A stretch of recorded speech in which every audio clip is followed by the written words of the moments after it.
Hello everyone, this is Ajay Verma before you and I welcome all of you in this session. I hope आप सभी बहुत अच्छे हैं। साथ ही साथ ये उम्मीद करता हूं कि इस वीडियो से पहले आपने चैप्टर नंबर 1 और चैप्टर नंबर 2 क्लास 9 के जो ऑलरेडी हमने पूरे कर लिए हैं वो भी आपने देख लिए होंगे। बच्चों, आप सभी के कमेंट्स पढ़कर बहुत बहुत खुशी हुई। I am very much happy that you guys are liking the videos. साथ ही साथ में आपके जो भी डाउट्स, क्वेश्चंस या सजेशंस हैं, आप बिना किसी हेजिटेशन के कमेंट बॉक्स में लिख सकते हैं and I surely try to clear each and every doubt from your side. बच्चों, इंडियन इकोनॉमी के बारे में काफी सारे स्टूडेंट्स को ये डाउट रहते हैं कि सर हम नोट्स कहाँ से बनाएं, कौन कौन से टॉपिक हमें कवर करने हैं, और बहुत सारा डेटा ऐसा होता है जो डिफरेंट डिफरेंट सोर्सेस के थ्रू आपको मिल सकता है, लेकिन एक जगह पर कंसोलिडेट करने में स्टूडेंट्स को वो प्रॉब्लम आती है। इस एनसीईआरटी कोर्स का आप बहुत अच्छे से फायदा उठा सकते हैं। जैसे जैसे एक एक टॉपिक हम पूरा कवर कर रहे हैं, स्पेशली मेरे सब्जेक्ट में, आप इस टॉपिक को बुक में पढ़ने के साथ ही साथ एडिशनल सोर्सेस, मेरे वीडियोस में जो भी वैल्यूएबल इनपुट्स मिल रहे हैं उनकी डिटेल्ड इंक्वायरी, और साथ ही साथ में थोड़ा एडिशनल सर्च करके आप एक कंसोलिडेटेड फॉर्म में सारा डेटा इकट्ठा कर सकते हैं, जो आपके प्रीलिम्स साथ ही साथ मेंस एग्जामिनेशन में आपके लिए बहुत हेल्पफुल होगा। तो वीडियो देखने के साथ साथ बुक में से इंफॉर्मेशन को जरूर कलेक्ट कीजिए।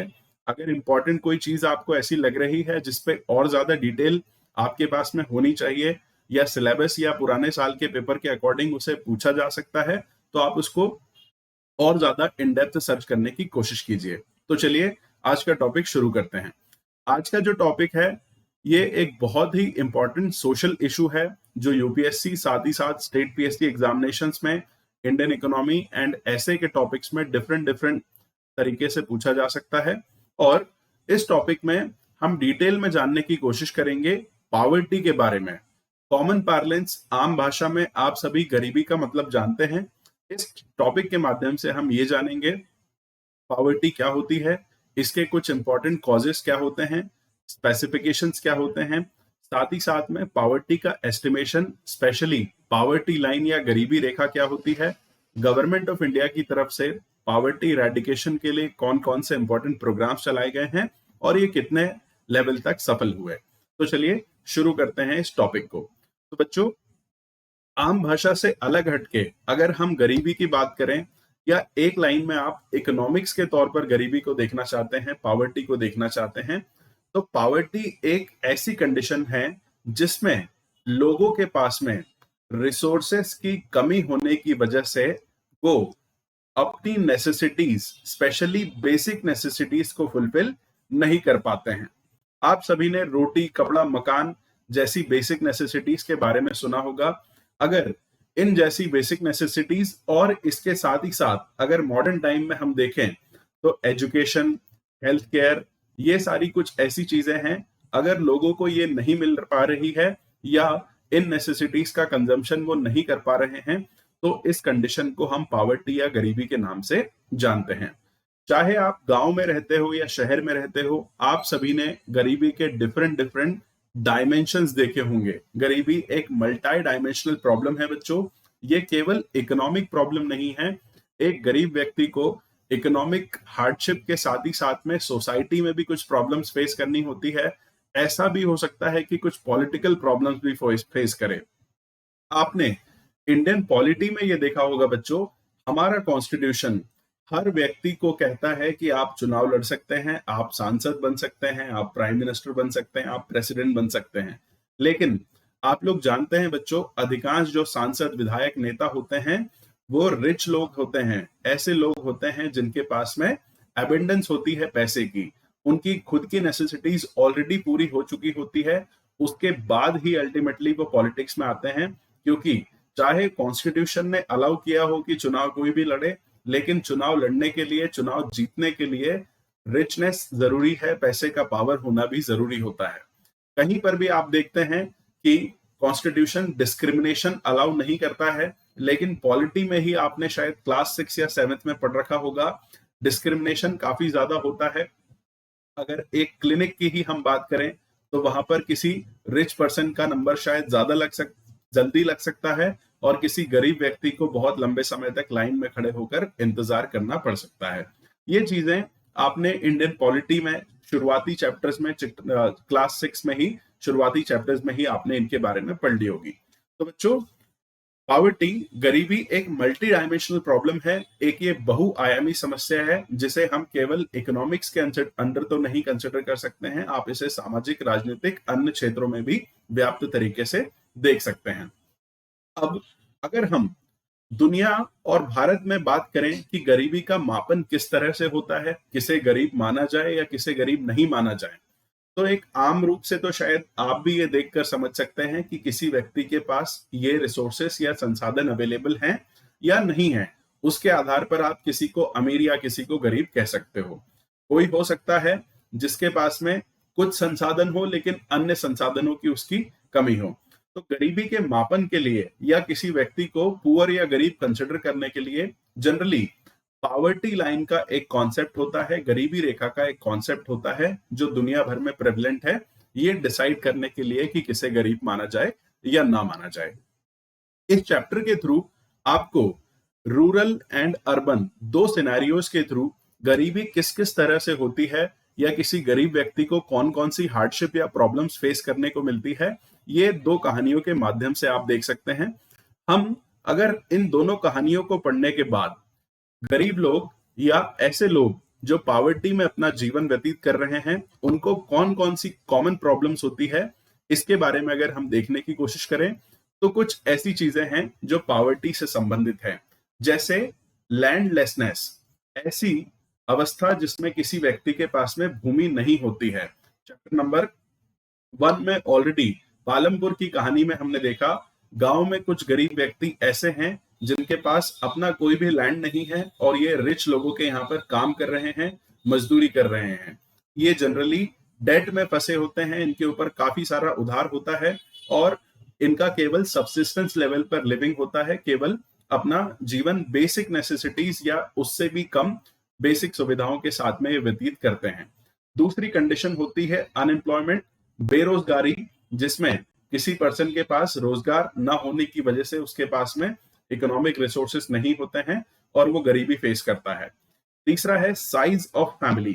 तो हम ये तो नहीं कह सकते हैं कि हर बड़ा परिवार अपने आप में गलत है या कभी भी बड़ा परिवार होना अच्छा नहीं होता है, लेकिन जनरली अगर हम रूरल एरियाज में देखें और खासकर अर्बन एरियाज में भी हम देखें, जहां पर फैमिली का साइज बड़ा होता है, काफी सारे लोग होते हैं और उसके कंपैरिजन में अगर प्रोडक्टिव रिसोर्सेस उतने अवेलेबल नहीं हैं, तो फिर ये अपने आप में एक गरीबी का कारण हो सकता है। अगर कोई एक बहुत बड़ा फार्मर है जिसके पास में मे बी 500 एकड़ जमीन है और उसकी फैमिली में 10 लोग या 15 लोग हैं, तब तो ठीक है, लेकिन अगर कोई बहुत पुअर फार्मर है जिसके पास शायद 1, 2 या 5 एकड़ या इवन 10 एकड़ भी जमीन हो और अगर तब वहां पर फैमिली में काफी सारे लोग रहेंगे, तो फिर रिसोर्सेस का डिस्ट्रीब्यूशन जब लोगों के बीच में होगा तो सभी के हिस्से में बहुत कम कम आएगा और इससे अल्टीमेटली वो पॉवर्टी के एक साइकिल में फंस जाते हैं। बच्चों, पॉवर्टी एक विशियस साइकिल होता है जिसमें गरीब आदमी और भी ज्यादा फंसते जाता है। ये ऑलरेडी आपने चैप्टर नंबर 1, चैप्टर नंबर 2 में जानने की कोशिश की है। उदाहरण के लिए, अगर कोई फार्मर पुअर है तो वो जनरली पुअर फार्मर अपने बच्चे को अच्छा एजुकेशन नहीं दिलवा पाएगा। उसे हो सकता है या तो वो किसी खराब से सरकारी स्कूल में पढ़ाए या फिर शायद उसे पढ़ाए ही नहीं, और इसकी वजह से वो जो बच्चा होगा अल्टीमेटली वो अनएजुकेटेड रहेगा, इलिटरेट भी हो सकता है। अगर वो अनएजुकेटेड रहा, इलिटरेट रहा, तो उसका खुद का होलिस्टिक डेवलपमेंट नहीं हो पाएगा, वो अपने विकास पर ध्यान नहीं दे पाएगा और अल्टीमेटली वो बालक भी गरीब ही होगा। इस तरीके से पीढ़ी दर पीढ़ी गरीबी बने रहती है। तो पॉवर्टी का एक विशियस साइकिल आपको देखने को मिलता है। इसके साथ ही साथ बच्चों, इलिटरेसी या असाक्षरता जिसे हम कहते हैं, गरीबी का एक बहुत बड़ा कारण होती है। जनरली आपने देखा है, एजुकेटेड लोग, पढ़े लिखे लोग जो हैं या जो साक्षर हैं, वो अच्छे तरीके से जॉब्स को प्राप्त कर सकते हैं, उनके पास में कंपैरेटिवली ज्यादा से ज्यादा अपॉर्चुनिटीज अवेलेबल होती हैं अपने जीवन के कंडीशन सुधारने की। नेक्स्ट कंडीशन हो सकती है पुअर हेल्थ या मैल न्यूट्रिशन। तो अस्वस्थ होना या फिर अपने आप में कुपोषित होना, ये गरीबी का रिजल्ट भी है, साथ ही साथ गरीबी का एक कारण भी है। अगर कोई पुअर पर्सन है वो अपने परिवार के लिए न्यूट्रिशियस फूड नहीं व्यवस्था कर पाएगा, तो हो सकता है उसके बच्चे कुपोषित हो जाएं। और अगर बच्चे कुपोषित होंगे तो उनके फिजिकल मेंटल डेवलपमेंट ना होने की वजह से हो सकता है उन्हें अच्छा रोजगार ना मिले, या वो जनरल अपॉर्चुनिटीज को एक्सेप्ट नहीं कर पाए, जिससे उनकी कंडीशंस ठीक हो सकती हो। नेक्स्ट है चाइल्ड लेबर। गरीब परिवारों में आपने देखा है हर व्यक्ति थोड़ा थोड़ा कंट्रीब्यूट करना चाहता है। हर कोई ये सोचता है कि अपनी तात्कालिक आवश्यकताओं या इमीडिएट रिक्वायरमेंट की पूर्ति के लिए कैसे भी थोड़ा ही सही पैसा इकट्ठा किया जाए। एक गरीब फार्मर अगर है तो वो फार्मर हो सकता है किसी के यहाँ पर खुद भी काम कर रहा हो, उसकी वाइफ किसी के यहाँ पर बर्तन कपड़े धोने का काम कर रही हो, और बच्चा हो सकता है किसी छोटी मोटी दुकान में काम कर रहा हो। अपने आसपास आपने काफी सारे ढाबे, रेस्टोरेंट या कहीं और देख रखा होगा, राजू नाम का एक छोटा सा बालक जो चाइल्ड लेबर कर रहा होगा। हो सकता है ये 15 साल से कम उम्र का हो, और 15 साल से कम उम्र का है, लेकिन काम हो सकता है ये किसी बड़े व्यक्ति से ज्यादा कर रहा हो, लेकिन उसका वहां पर एक्सप्लॉयटेशन होता है। उसे काफी कम वेज में वहां पर रखा जाता है, और साथ ही साथ में वर्किंग कंडीशंस भी अच्छी नहीं होती है। लास्ट में देखते हैं हेल्पलेसनेस। एक ऐसी कंडीशन है जिसमें आप अपनी या अपने पर आश्रित दूसरे लोगों की मदद नहीं कर पा रहे हैं, क्योंकि अल्टीमेटली मदद करने के लिए भी आपको रिसोर्सेस या संसाधनों की आवश्यकता है। पर ओवरऑल गरीबी या पॉवर्टी एक ऐसी कंडीशन है जिसमें कोई किसी की मदद नहीं कर पाता है।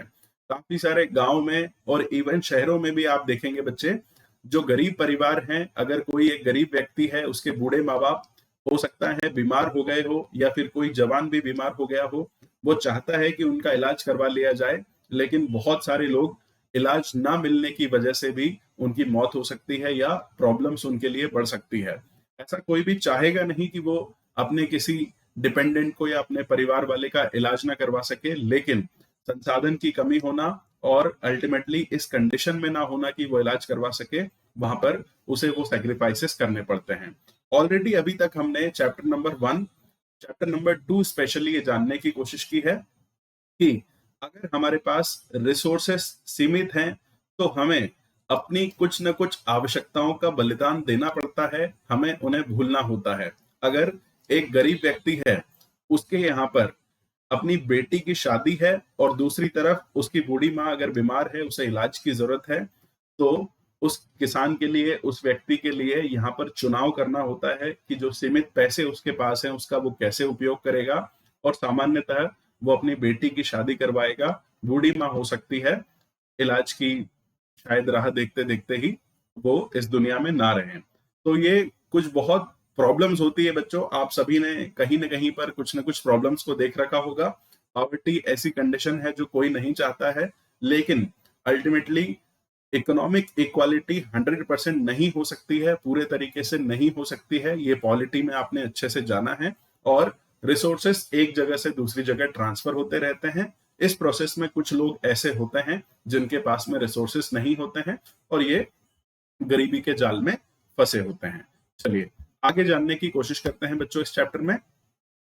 आगे हम देखते हैं जो शहरी और ग्रामीण दोनों कहानियों के माध्यम से आपको गरीबी से इंट्रोड्यूस करवाने की कोशिश की गई है। अल्टीमेटली गरीबी एक ऐसी कंडीशन है जिसमें आप कुछ न कुछ स्पेसिफिकेशन बता देते हैं कि हाँ ये समस्या है जिसमें बंदे को हम गरीब देख रहे हैं या गरीब व्यक्ति कुछ ऐसी परेशानियों को फेस कर रहा है।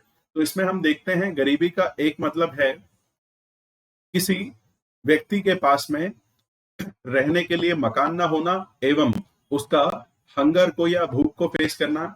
ये एक ऐसी कंडीशन हो सकती है जिसमें पेरेंट्स चाहकर भी अपने बच्चे को या तो अच्छे स्कूल नहीं भेज पा रहे हैं या स्कूल ही नहीं भेज पा रहे हैं। एक ऐसी कंडीशन ऐसी होती है जिसमें कोई मरीज जो है उसे प्रॉपर तरीके से उपचार नहीं मिल रहा है गरीबी की वजह से। ये ऐसी भी एक कंडीशन हो सकती है जिसमें लोगों के पास में पीने का साफ पानी नहीं होता और साथ ही साथ में आसपास में स्वच्छता नहीं होती, टॉयलेट या फिर सैनिटेशन की सुविधाएं नहीं होती है। गरीबी एक ऐसी भी कंडीशन हो सकती है जिसमें किसी व्यक्ति के पास पूरे साल भर रेगुलर तरीके की एक नौकरी नहीं होती है। ऑलरेडी हमने सीजनल अनएम्प्लॉयमेंट के बारे में देखा है, और जब व्यक्ति के पास पूरे समय एम्प्लॉयमेंट नहीं है, जब वो घर बैठा है, तब ऑब्वियसली वो गरीबी को फेस करेगा। गरीबी एक हेल्पलेसनेस या असहायता की कंडीशन भी होती है। और साथ ही साथ में अगर गरीबी के सामाजिक रूप को हम देखने की कोशिश करें, एक सोशल साइड को हम देखने की कोशिश करें, तो पुअर लोगों के साथ में जनरली सोसाइटी में इक्वल ट्रीटमेंट नहीं किया जाता है, चाहे कितने भी कानून या फिर संविधान भी उसे बनाने की कोशिश करता हो। लेकिन एक ये जनरल टेंडेंसी होती है, काफी सारे गरीब लोग ऐसे होते हैं, शहरों में जो आप देखते हैं जनरली गरीब जनता जो है वो एक पर्टिकुलर एरिया में रहती है, वहां पर घेटोइजेशन हो जाता है, संसाधनों की कमी होती है, झुग्गी और स्लम एरियाज का डेवलपमेंट होता है, और इन लोगों का इकोनॉमिक पार्टिसिपेशन शहर में उतना ना होने की वजह से ये भी हो सकता है कि पॉलिटिकल लीडर्स का भी उन पर इतना ज्यादा ध्यान ना हो।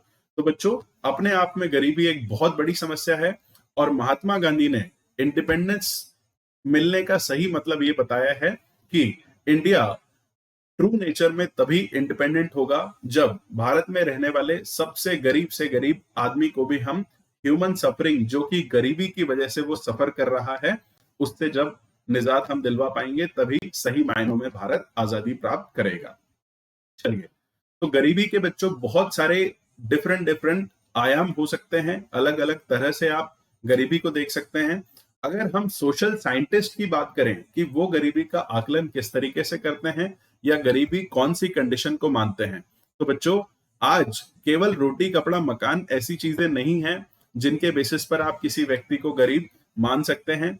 इसके साथ ही साथ हम देख सकते हैं कि गरीब व्यक्तियों में जनरली काफी सारे ऐसे इंडिकेटर्स या सूचक होते हैं जो किसी को गरीब बनाते हैं। जैसे हम देखते हैं इलिटरेसी के लेवल काफी ज्यादा हो सकते हैं, माल न्यूट्रिशन या कुपोषण की वजह से सामान्यतः उनकी अगर हम देखें तो उतनी ज्यादा इम्यूनिटी नहीं होती है। गरीब परिवारों में जनरली कोई ना कोई आपको दिखेगा वो बीमार होता है, क्योंकि वहां पर उतनी अच्छी मेडिकल सुविधाएं भी नहीं होती है, साथ ही साथ में वो अपने ओवरऑल पोषण पे भी ध्यान नहीं दे पाते हैं। साथ ही साथ गरीब व्यक्तियों को हेल्थ केयर या स्वास्थ्य की जो सुविधाएं हैं उन तक अच्छे से उनकी पहुंच भी नहीं हो पाती हैं। जो जॉब अपॉर्चुनिटीज हैं, अगर एक गरीब व्यक्ति के लिए हम देखें तो हो सकता है वो उतना अच्छा एजुकेशन या ट्रेनिंग ना ले पाए, उसके लिए उतने ज्यादा रिसोर्सेस अवेलेबल नहीं हो या उतनी ज्यादा अपॉर्चुनिटीज अवेलेबल नहीं हो जिससे वो अपनी पसंद का काम कर सके और अपनी फैमिली के साथ ही साथ खुद की कंडीशन को सुधार कर सके। तो बच्चों, अगर साइंटिस्ट के हिसाब से हम देखें और चैप्टर में आगे जाकर आप और भी पढ़ेंगे मल्टी डायमेंशनल पॉवर्टी इंडेक्स के बारे में, एमपीआई के बारे में, तो ऐसे बहुत सारे और भी सूचक हैं जो आम भाषा के साथ ही साथ, आम चीजों के साथ ही साथ गरीबी के सूचक के रूप में माने जाते हैं। धीरे धीरे आपको इनके बारे में पता चलता है। आगे देखते हैं बच्चों हम सोशल एक्सक्लूजन के बारे में। सोशल एक्सक्लूजन अभी अभी जैसे मैंने आपसे डिस्कस किया इंडियन पॉलिटी का रेफरेंस लेते हुए कि संविधान ने वैसे तो सभी को समान रूप से करार कर दिया है कि सभी समान होंगे, किसी के बीच में कोई भी भेदभाव नहीं होगा, लेकिन फिर भी समाज में गरीब व्यक्तियों को एक्सक्लूड किया जाता है या फिर वो एक्सक्लूडेड फील करते हैं। गरीब व्यक्ति सामान्यतः उस एरिया में ही रहते हैं जहां पर गरीब पॉपुलेशन ज्यादा होती है। आप अपने शहर के आसपास देखेंगे, शहर में हो सकता है कोई ऐसा एरिया हो जहां पर गरीब पॉपुलेशन ज्यादा रह रही हो। क्यों? क्योंकि रिच लोग उन्हें एक्सक्लूड करेंगे। डायरेक्ट तो नहीं हो सकता है, लेकिन इनडायरेक्ट एक्सक्लूजन भी वो हो सकता है। इसके साथ ही साथ सोशल इक्वालिटी या जो बेनिफिट्स समाज को आमतौर पर मिलने चाहिए, उनसे भी उन्हें एक्सक्लूड किया जा सकता है। तो सोशल एक्सक्लूजन इनडायरेक्ट तरीके से बच्चों गरीबी में आने वाला एक कैरेक्टरिस्टिक्स है जो कि अपने आप में एक प्रॉब्लम होता है। इंडिया में जैसे आप बहुत प्रिविलेंट तरीके से देखें तो कास्ट सिस्टम के बारे में आप देख सकते हैं। आज कंडीशंस थोड़ी बदल चुकी हैं, समाज में थोड़े सुधार हो चुके हैं, लेकिन कुछ समय पहले तक की हम बात करें और इवन आज भी अगर हम काफी सारे एरियाज में ऐसे देख सकते हैं कि एससी, शेड्यूल कास्ट, एसटी या कुछ माइनॉरिटीज ऐसे हैं जिनमें गरीबी काफी ज्यादा हद तक आपको देखने को मिलती है और अन्य लोगों के साथ में ये उतने अच्छे से इंक्लूडेड फील नहीं कर पाते हैं। ग्रामीण एरियाज में आज भी आप देखेंगे जो पुअर फार्मर्स होते हैं या लेबर्स होते हैं या ऐसे लोग जो मीनियल वर्क कर रहे हैं, वो जनरली एससी एसटी कैटेगरी के ही होते हैं और डोमेस्टिक वर्कर्स में भी इन्हीं का पार्टिसिपेशन ज्यादा होता है। तो ये भी अपने आप में सोशल एक्सक्लूजन की एक कंडीशन होती है जिसमें सोसाइटी में इकोनॉमिक कंडीशन की वजह से नॉर्मल तरीके से आपका इक्वल इन्वॉल्वमेंट नहीं होता है अन्य लोगों के साथ में। चलिए आगे देखने की कोशिश करते हैं बच्चों। अगला जो कॉन्सेप्ट है वो है वल्नरेबिलिटी। वल्नरेबिलिटी आपने सुना होगा ज्योग्राफी में, कोई ऐसा एरिया है जो वल्नरेबल है या फिर प्रोन है किसी चीज के लिए, डिजास्टर प्रोन एरिया। तो डिजास्टर प्रोन एरिया मतलब ऐसा एरिया जहां पर डिजास्टर्स आने की ज्यादा संभावना होती है।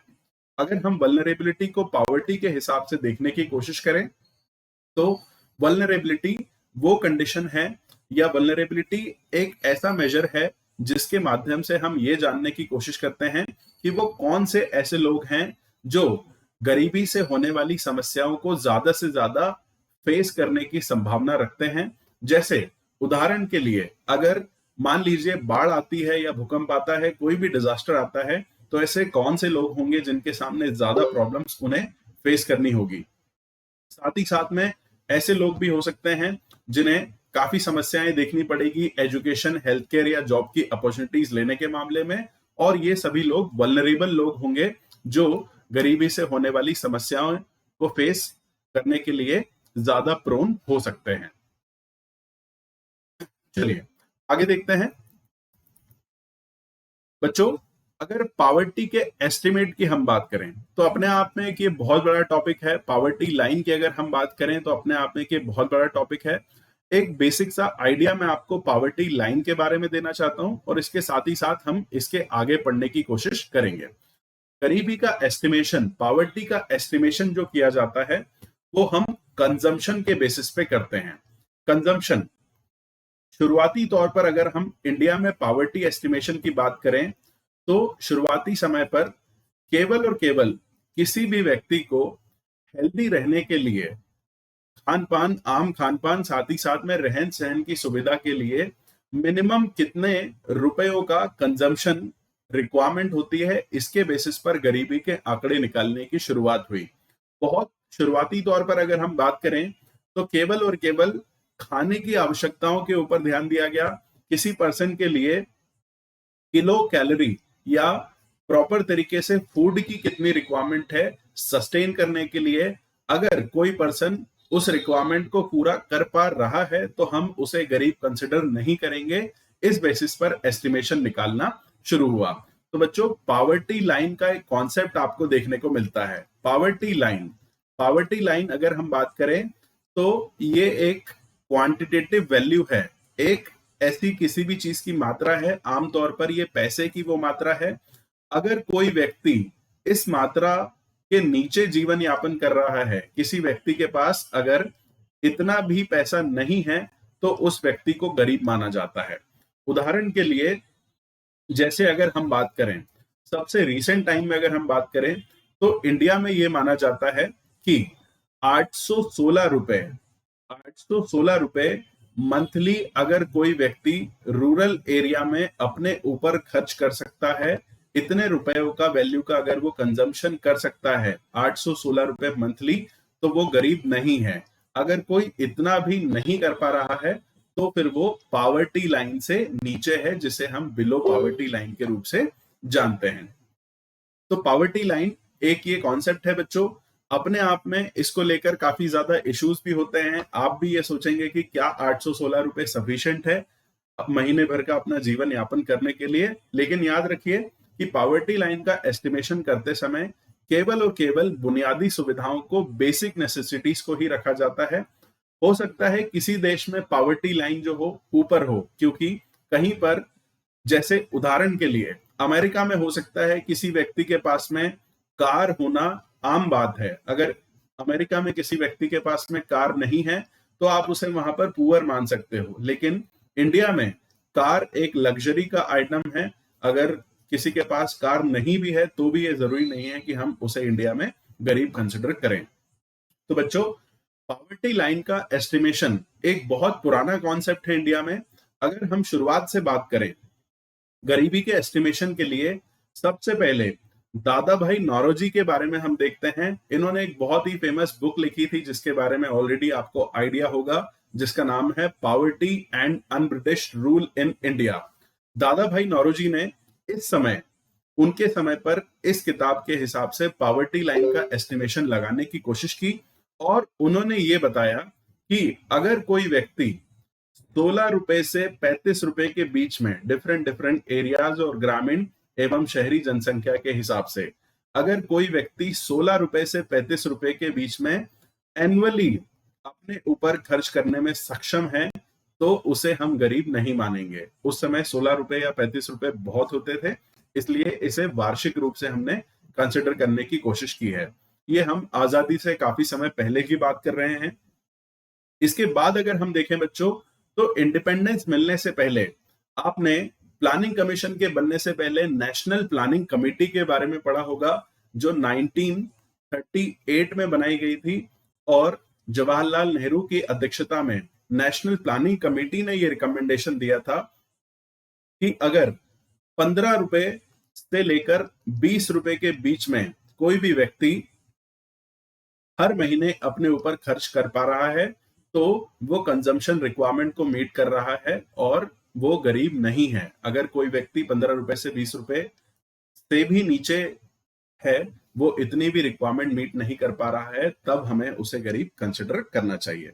इसके बाद बच्चों, जब आप प्लानिंग के बारे में देखते हैं, planning commission, 5 year plan, MP LAD, बहुत सारी चीजें आपको आगे पढ़नी है, तो आपको बॉम्बे प्लान के बारे में भी पढ़ने को मिलता है, जो प्लानिंग का एक बैकग्राउंड हमारे यहाँ पर था, जिसमें काफी सारे डिफरेंट डिफरेंट लोगों के द्वारा प्लान्स दिए गए थे और 8 बड़े बड़े उद्योगपति या इंडस्ट्रियलिस्ट जो थे उनके द्वारा एक प्लान दिया गया था जिसे हमने बॉम्बे प्लान का नाम दिया है। बॉम्बे प्लान 1944 में इन्होंने अपनी फर्स्ट रिपोर्ट सौंपी थी, जिसमें इन लोगों ने यह बताया था कि अगर 75 rupees per capita per year consumption कोई कर पा रहा है तो फिर वो गरीब नहीं है। अगर 75 रुपए सालाना प्रति व्यक्ति एक व्यक्ति अपने ऊपर खर्च कर पाता है तो उसे गरीब कंसिडर नहीं किया जाए। 75 रुपीस की पावर्टी लाइन रखी गई। अगर 75 रुपए से नीचे साल भर में कोई व्यक्ति अपने ऊपर खर्च कर रहा है तो उसे पुअर माना जाएगा, गरीबी रेखा से नीचे माना जाएगा। अगर इंडिपेंडेंस के बाद की हम बात करें बच्चों, काफी सारी इंफॉर्मेशन होती है इकोनॉमी में, आप प्लीज नोट्स बनाने की कोशिश कीजिएगा। कुछ चीजें हो सकता है मैं नहीं लिखूं, तो आप जरूर अपने नोट्स में इन्हें लिखने की कोशिश कीजिएगा, जिससे आपके लिए काफी हेल्पफुल रहेगा और एक कंसोलिडेटेड फॉर्म में आप एक जगह सारा डेटा इकट्ठा कर सकते हैं। बच्चों, इंडिपेंडेंस के बाद की अगर हम बात करें तो सबसे पहले प्लानिंग कमीशन के द्वारा 1962 में, याद रखिएगा, प्लानिंग कमीशन के द्वारा सबसे पहले 1962 में एक वर्किंग ग्रुप बनाया गया जिसे यह कहा गया कि आप एक पावर्टी लाइन का एस्टिमेशन निकालिए, गरीबी रेखा का निर्धारण करने की कोशिश कीजिए। और उस आधार पर हम देखते हैं 1962 की इस वर्किंग ग्रुप की रिकॉर्ड के अकॉर्डिंग ये माना गया, अगर रूरल एरिया में कोई भी व्यक्ति 20 रुपए प्रतिदिन और अर्बन एरियाज में 25 रुपए प्रतिदिन खर्च करने में सक्षम है, इतने का कंजम्पशन करने में वो सक्षम है, तो उसे गरीब नहीं माना जाएगा। इसके आधार पर पावर्टी लाइन इनके द्वारा डिक्लेयर की गई। इसके बाद बच्चों, बहुत इंपॉर्टेंट है, यूपीएससी प्रीलिम्स में आपने इनके बारे में क्वेश्चंस भी सुने होंगे। जो भी बातें मैं यहां पर कर रहा हूं आप नोट करने की जरूर कोशिश कीजिएगा। एक स्टडी की गई थी, दो बहुत ही इंपॉर्टेंट इकोनॉमिस्ट जो रहे हैं भारत में, जिनके द्वारा, इनका नाम है बच्चों वी.एम. दांदरकर, वी.एम. दांदरकर, और इसके साथ ही साथ में एन रथ, इन दोनों के द्वारा एक स्टडी की गई और इसके बेसिस पर पावर्टी लाइन का सजेशन दिया गया।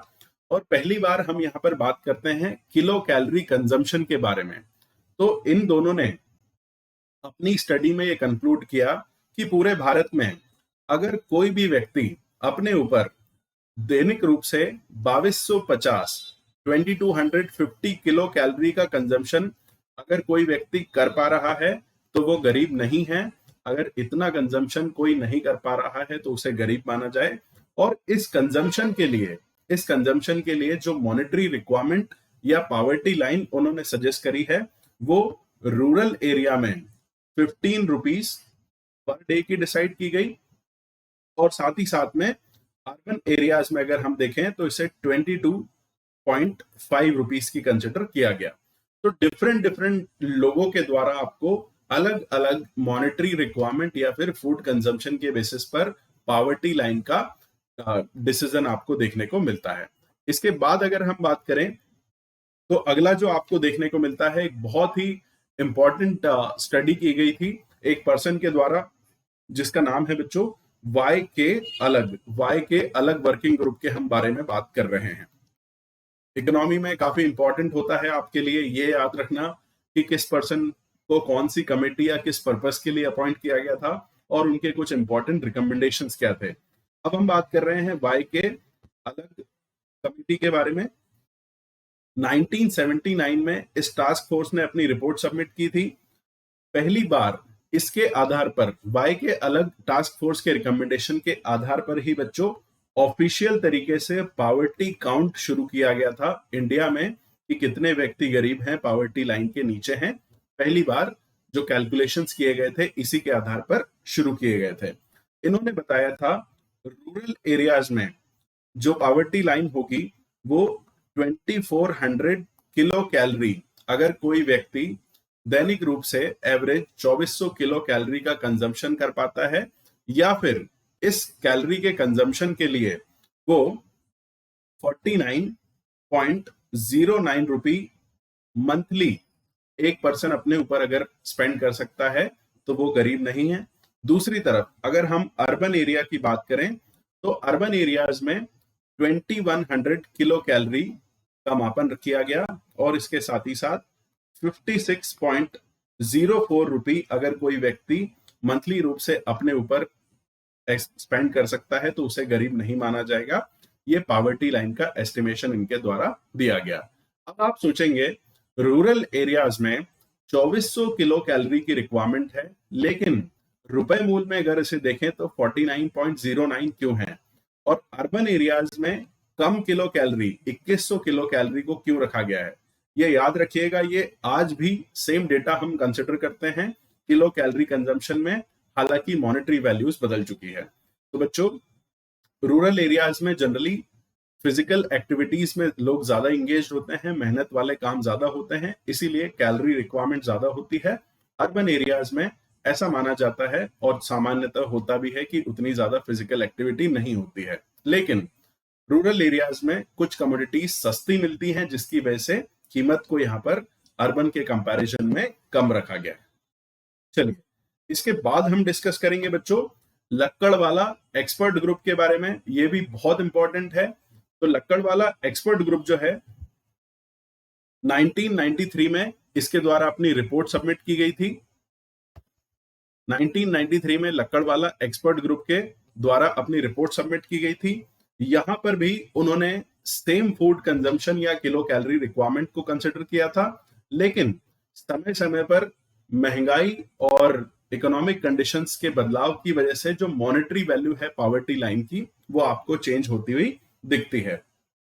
तो बच्चों लक्कड़वाला कमेटी ने सेम मेथडोलॉजी को अडॉप्ट किया था जो वाई के अलग ग्रुप की थी, और ये जो किलो कैलोरी रिक्वायरमेंट है रूरल एरियाज में 2400, अर्बन एरियाज में 2100, ये आज भी कंटिन्यू है।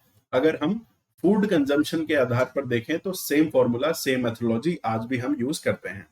लक्कड़वाला कमेटी ने एक अलग काम किया था। इन्होंने स्टेट स्पेसिफिक पावर्टी लाइन के एस्टेब्लिशमेंट का आइडिया दिया था। इन्होंने कहा था अलग अलग राज्यों में गरीबी की डिफरेंट डिफरेंट कंडीशन है या प्राइजेस, कमोडिटीज के प्राइजेस अलग अलग होने की वजह से हर राज्य की अपनी एक गरीबी रेखा का निर्धारण होना चाहिए। इसके बाद हम देखते हैं बच्चों बहुत इंपॉर्टेंट जो है वो है Tendulkar expert group. Tendulkar expert group आज भी हम इन्हीं के रिकमेंडेशन के आधार पर पावर्टी का एस्टिमेशन करते हैं। हालांकि काफी समय से पावर्टी का एस्टिमेशन इंडिया में नहीं किया गया है, लेकिन तेंदुलकर कमेटी रिपोर्ट ने जो अपनी पहली रिपोर्ट सबमिट की थी वो 2009 में सबमिट की थी, और उसके बेसिस पर इन्होंने कुछ चीजों को अलग बताने की कोशिश की गई थी। सबसे पहले तेंदुलकर रिपोर्ट ने न्यूट्रिशनल नॉर्म्स को भी कंसिडर करने की बात की गई कि केवल और केवल पेट भरने से ये जरूरी नहीं है कि किसी की रिक्वायरमेंट जरूर होती हो, इसीलिए न्यूट्रिशनल नॉर्म को भी फॉलो किया जाना चाहिए। इसके साथ ही साथ प्राइवेट एक्सपेंडिचर जो हेल्थ और एजुकेशन पे होता है उसको भी इंक्लूड करना चाहिए कंजम्पशन एक्सपेंडिचर के रूप में, तब जाकर हमें पॉवर्टी लाइन का एस्टिमेशन या पॉवर्टी लाइन के फिगर को डिसाइड करना चाहिए। तो बच्चों, तेंदुलकर कमेटी के अकॉर्डिंग रूरल एरियाज में अगर कोई व्यक्ति 26 रुपीस पर डे अपने ऊपर खर्च कर पाता है और अर्बन एरिया में अगर कोई व्यक्ति 32 रुपीस पर डे अपने ऊपर खर्च कर पाता है तो वो पुअर नहीं है। मतलब पॉवर्टी लाइन रूरल एरियाज में 26 rupees per day per capita हो गई, अर्बन एरियाज के लिए 32 rupees per day per capita हो गई। और वो व्यक्ति जो इतना भी एक्सपेंडिचर नहीं कर पा रहे हैं, इतना भी कंजम्पशन नहीं कर पा रहे हैं, उन्हें हम बिलो पॉवर्टी लाइन बीपीएल या पुअर के रूप में कंसिडर करते हैं। तो बच्चों, इसके बाद में एक और भी ग्रुप है जिसके रिकमेंडेशंस तो आए हैं लेकिन गवर्नमेंट ऑफ इंडिया के द्वारा इन्हें फॉलो नहीं किया गया है। वो है रंगराजन कमेटी रिपोर्ट। रंगराजन नाम आप सभी ने सुन रखा होगा, पॉलिटी में भी कहीं कहीं आप देखने की कोशिश करते हैं। तो बच्चों, रंगराजन रिपोर्ट सबमिट की गई थी 2014 में और इसके रंगराजन कमेटी के एस्टेब्लिशमेंट का जो मेन कारण था वो था तेंदुलकर कमेटी का क्रिटिसिज्म। उसमें रियल एस्टिमेट्स या जो समय के हिसाब से रिक्वायरमेंट होनी चाहिए पैसे की उसको इंक्लूड ना कर पाना, इस क्रिटिसिज्म के आधार पर रंगराजन कमेटी को एस्टैब्लिश किया गया था। इनकी रिपोर्ट के हिसाब से इन्होंने थोड़ा सा फिगर्स को बढ़ाने की कोशिश की है। रूरल इंडिया में 32 रुपीस को डिसाइड किया गया per day per capita consumption poverty line के एस्टिमेशन के लिए, और अर्बन एरिया में इसे 47 rupees per day per capita माना गया। हालांकि गवर्नमेंट ऑफ इंडिया के द्वारा इस पर कोई भी एक्शन नहीं लिया गया है और पॉवर्टी का जो एस्टिमेशन हमें लास्ट टाइम देखने को मिला था जो जुलाई 2013 में हुआ था, याद रखिएगा जुलाई 2013 में लास्ट टाइम हमें ऑफिशियल रूप से पॉवर्टी का एस्टिमेशन देखने को मिला था। और 2011-12 में क्या पॉवर्टी थी इसको एस्टिमेट करने की कोशिश की गई थी इस जुलाई 2013 की रिपोर्ट के अकॉर्डिंग, और इसमें जो पॉवर्टी का एस्टिमेशन किया गया था वो तेंदुलकर कमेटी ने जो आंकड़े बताए थे, यानी 26 rupees per day per capita in rural area and 32 rupees per day per capita in urban area, उसके आधार पर एस्टिमेशन किया गया था। इसके बाद से कोई भी ऑफिशियल एस्टिमेशन नहीं किया गया है। हालांकि आप लोग इस वीडियो के बारे में और भी सर्च कर सकते हैं। रिसेंटली अरविंद पनगड़िया ग्रुप बनाया गया था जो नीति आयोग के उस समय वाइस चेयरमैन थे, उनकी अध्यक्षता में पॉवर्टी के एस्टिमेशन के लिए। साथ ही साथ बच्चों, आप कमेंट्स में और भी बताने की कोशिश कीजिएगा कि रिसेंटली पॉवर्टी एस्टिमेशन या पॉवर्टी को लेकर गवर्नमेंट की तरफ से कौन कौन से एफर्ट्स लगाए गए हैं। चलिए आगे देखते हैं बच्चों। इस चैप्टर में आपको पॉवर्टी एस्टिमेट्स के बारे में भी देखने को मिलता है। तो यहां पर बात 2011-12 के आंकड़ों की ही होती है जिसको लेकर जुलाई 2013 में रिपोर्ट सबमिट हुई थी।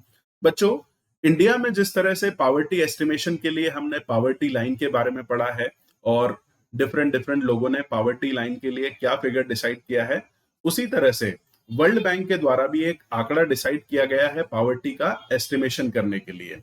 वर्ल्ड बैंक के हिसाब से अगर कोई भी व्यक्ति 1.90 डॉलर्स, जो अराउंड आप कह सकते हैं 130 रुपीस का होगा, पर डे अगर कंजम्पशन नहीं कर पा रहा है तो वो व्यक्ति पुअर है। और वर्ल्ड बैंक की ये जो डेफिनेशन पॉवर्टी लाइन की है, जनरली इसे इंटरनेशनल कंपैरिजन के लिए सभी देशों के द्वारा मान्य किया गया है। इसके साथ ही साथ बच्चों और भी ऐसी चीजें होती है जिनके द्वारा पॉवर्टी को एस्टिमेट करने की कोशिश की गई है, इनके बारे में भी हम आगे देखने की कोशिश करेंगे। तो आप इस चैप्टर से पॉवर्टी के एस्टिमेट्स को रेफर कर सकते हैं। जनरली मेंस एग्जामिनेशन के लिए आपके लिए ये डेटा बहुत ही इंपॉर्टेंट होता है। इसके साथ ही साथ बच्चों, मैं आपको रिकमेंड करूंगा आप please socio economic caste based census जो हुआ था उसकी रिपोर्ट 2015 में रिलीज की गई थी, इसको भी देखने की कोशिश कीजिएगा, जिसके बेसिस पर कास्ट के बेसिस पर पर्टिकुलरली हम देखते हैं अगर SC, ST and minorities committee में पॉवर्टी के क्या एस्टिमेट्स हैं, जिनके बारे में थोड़ी सा डिस्कशन इस चैप्टर में भी किया गया है, डिटेल में आपको मिलता है। सोशियो इकोनॉमिक कास्ट सेंसस जो था ये एक इम्पॉर्टेंट सेंसस था, सेंसस के साथ में ही जो हुआ था। इसके कौन कौन से डायमेंशंस थे, किसे इंक्लूड किया गया है, पॉवर्टी के लिए क्या इंडिकेटर्स रखे गए हैं, ये सभी चीजें आपके लिए जानना जरूरी होता है। आप इसे रेफर कर सकते हैं और अगर उसे समझने में कोई भी डाउट, कोई भी क्वेश्चन आता है तो आप वीडियो में मुझे कमेंट कर सकते हैं। मेरे नेक्स्ट वीडियोस में मैं जरूर उसे इंक्लूड करने की कोशिश करूंगा। तो बच्चों, अगर हम 2011-12 का जो पॉवर्टी एस्टिमेशन किया गया था तेंदुलकर मेथोलॉजी के बेसिस पर, उसके आधार पर इंडिया में नंबर ऑफ पुअर या फिर पॉवर्टी का परसेंटेज देखने की कोशिश करें तो 2011-12 के हिसाब से आप देख सकते हैं अराउंड 26% रूरल पॉपुलेशन जो है उसे पुअर कंसिडर किया गया है और अर्बन पॉपुलेशन अराउंड 14% है जिसे पुअर कंसिडर किया गया है। टोटल पॉपुलेशन की अगर हम बात करें तो 21.92 या फिर अराउंड 22% पॉपुलेशन को पुअर माना गया है। अगर हेड काउंट या लोगों की हम बात करें कि कितने व्यक्ति हैं जो तेंदुलकर पॉवर्टी लाइन के नीचे अपना जीवन यापन कर रहे हैं, तो रूरल एरिया में 217 मिलियन या 21.7 करोड़ लोग, अर्बन एरियाज में 5.3 करोड़ लोग और टोटल 27 करोड़ लोग ऐसे हैं जो गरीबी रेखा के नीचे अपना जीवन यापन कर रहे हैं। बच्चों, भारत में जो डेटा बनाए जाते हैं पॉवर्टी एस्टिमेशन के लिए, इसका सैंपलिंग के बेसिस पर डेटा कलेक्शन होता है और नेशनल सैंपल सर्वे ऑर्गेनाइजेशन जो आपने सुन रखा होगा काफी इंपॉर्टेंट रोल प्ले करता है इस एस्टिमेशन में या कैलकुलेशन में कि कितने लोग ऐसे हैं जो पॉवर्टी लाइन के हिसाब से अपनी कंजम्पशन रिक्वायरमेंट को पूरा नहीं कर पा रहे हैं और इन्हें पुअर माना जाना चाहिए। चलिए आगे इस चैप्टर में हम पढ़ते हैं बच्चों वल्नरेबल ग्रुप्स के बारे में। अभी अभी हमने डिस्कस करने की कोशिश की है वल्नरेबिलिटी, ऐसी कंडीशन जिसमें कुछ व्यक्तियों के गरीबी की हार्डशिप्स फेस करने के ज्यादा चांसेस हैं। तो ऐसे कौन कौन से लोग होते हैं जो वल्नरेबल हैं, जो गरीबी से होने वाली प्रॉब्लम्स को ज्यादा फेस करते हैं या किसी एबनॉर्मल कंडीशन में गरीबी की प्रॉब्लम्स फेस करने की पॉसिबिलिटी जिनकी ज्यादा होती है। तो जनरली जैसे अभी अभी मैंने आपके साथ में बात की है socio economic caste based census, तो शेड्यूल कास्ट, शेड्यूल ट्राइब के जो हाउस होल्ड होते हैं बच्चों, ये ज्यादा वल्नरेबल होते हैं। और जब भी कोई इकोनॉमिक प्रॉब्लम आपको देखने को मिलती है, रिसेंटली जैसे आपने लॉकडाउन में देखा होगा, अगर बहुत सारे लोगों को प्रॉब्लम्स फेस करनी पड़ी है इसकी वजह से उनके पास में एकदम से अगर संसाधनों की कमी हुई है, तो in comparison to others, schedule caste, schedule tribe, agricultural labours, migrant labours या जो कैजुअल लेबर हाउस होल्ड्स या डोमेस्टिक वर्कर्स हैं, ये लोग ऐसे हैं जिन्हें इन कंपैरिजन टू अदर्स ज्यादा प्रॉब्लम्स फेस करने को मिली है और इन्हें ही हम वल्नरेबल ग्रुप्स के रूप में कंसिडर करते हैं। Poverty estimates 2011-12 most vulnerable groups को भी यहां पर बताने की कोशिश की गई है। अगर सामाजिक आंकड़ों के आधार पर हम देखें कि ज्यादा गरीबी किसमें है, तो आपको यहां पर देखने को मिल सकता है अगर हर 100 व्यक्तियों पर कितने गरीब व्यक्ति हैं वो हम देखें तो इंडिया में जो एवरेज है बच्चों वो आपको 22% का बताया है। अगर शेड्यूल ट्राइब की हम बात करें इन कंपैरिजन टू अदर, तो हर 100 में से 43 शेड्यूल ट्राइब के व्यक्ति ऐसे हैं जो पॉवर्टी लाइन के नीचे हैं, यानी दूसरों के कंपैरिजन में यहां पर गरीबी के ज्यादा चांसेस हैं, ज्यादा ऐसे लोग हैं जो बिलो पॉवर्टी लाइन है और गरीबी से होने वाली हार्डशिप को फेस कर रहे हैं। शेड्यूल कास्ट के मामले में ये आंकड़ा 100 में से 29 व्यक्ति हैं। कैजुअल लेबर, जो फार्म लेबर है रूरल एरियाज में, जो लैंडलेस लेबर्स होते हैं, जो बड़े किसानों के यहाँ काम करते हैं, 100 में से 34 व्यक्ति बिलो पॉवर्टी लाइन। और अर्बन एरियाज में जनरली जो कंस्ट्रक्शन वर्कर्स, माइग्रेंट वर्कर्स होते हैं, वो भी 100 में से 34 व्यक्ति ऐसे हैं जो बिलो पॉवर्टी लाइन है। तो पूरे भारत का औसत या एवरेज अगर हम देखें तो इन ग्रुप्स में कंपैरेटिवली ज्यादा गरीबी आपको देखने को मिलती है। इसका मतलब सामाजिक या आर्थिक काम के आधार पर कुछ लोग ऐसे हैं जो गरीबी से होने वाली समस्याओं को ज्यादा फेस कर रहे हैं और यही रिसोर्सेस का इनइक्वल डिस्ट्रीब्यूशन भी आपको देखने को मिलता है, चाहे उसे हम रीजनल तरीके से देखें, रिलीजनल तरीके से देखें या फिर कास्ट के बेसिस पर देखें। आगे आने वाले चैप्टर्स में और साथ ही साथ दूसरे और भी विषय पढ़ने के साथ साथ आपको इन चीजों के बारे में भी आइडिया होता है। चलिए आगे देखते हैं बच्चों। अब हम डिस्कस करते हैं इंटर स्टेट डिस्पैरिटीज के बारे में। भारत में अभी अभी हमने देखा अराउंड 22% पॉपुलेशन ऐसी है 2011-12 में जिसे तेंदुलकर कमेटी पॉवर्टी लाइन के हिसाब से हमने गरीब कंसिडर किया है। भारत की करीब करीब 22% आबादी गरीबी रेखा के नीचे रह रही है। लेकिन क्या ये पूरे भारत के लिए समान है? तो नहीं।